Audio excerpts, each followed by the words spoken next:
Okay, so now we're going to look at visibility states, and this is a kind of great feature, and this simple little example demonstrates some of the things that just you could kind of use it for, even something like an open and close switch. We'll go ahead and we'll do the visibility state thing, and you'll see what I'm talking about. Um, but it's a great little kind of feature as well. So I've got my block here. Double left click on it to edit again. We're in block editor. Close a couple of those little panels there by deselecting them, just because I want you to be able to see this visibility state thing. So again, it'll kind of go off the side of my screen if I didn't close it. No need for you to close them. I just kind of closed them just so we could see this visibility state panel properly. So to add a visibility state panel, what do I do? Well, again, it's a parameter. So we're coming in here and you'll see there's a visibility parameter here. Again, we'll name it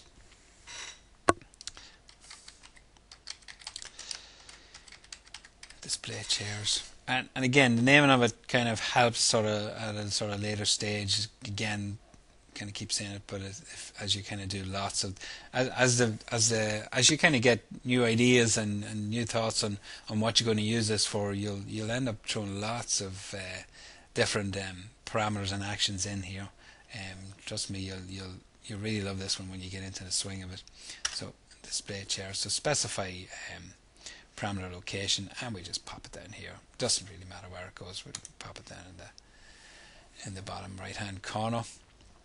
Now when I double click on it, up comes my visibility states dialog box, and this is the kind of current, if you like, the first state, which is everything sort of turned on, if you like. So we'll kind of rename this one then with chairs. So everything's kind of visible at the moment, so we'll rename that with chair. Now we create another new one, and we call this one, obviously enough, without chairs. Leave visibility of existing objects on change in new state just for now. We'll go in and actually modify this one ourselves. So click OK and click OK, and you should see without chairs up here in the visibility panel. So with chairs and without chairs, it's just a matter of selecting which one. So without chairs is the one we want to be selected. So then if I select the 4 chairs, simple as this, up here, and make them invisible, and they're gone. Happy days. So now when you select without chairs or with chairs, easy as that. One block has chairs, the other block has no chairs. You can actually just, the visibility mode here as well, just kind of let you see grayed out. That's probably the way to kind of go with that, so you can actually see what else is in the drawing.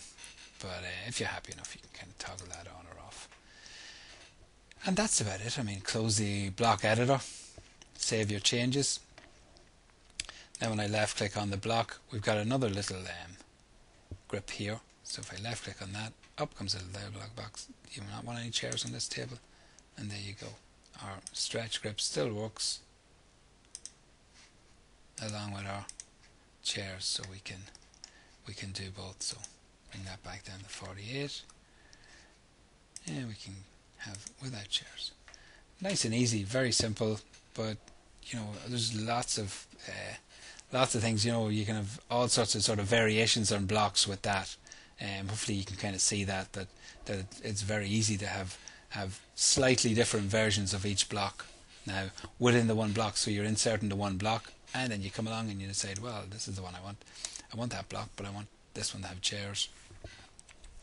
And if I just copy that block along,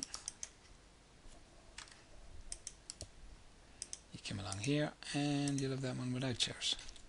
So nice and easy to modify your blocks and change the state of your blocks if you like.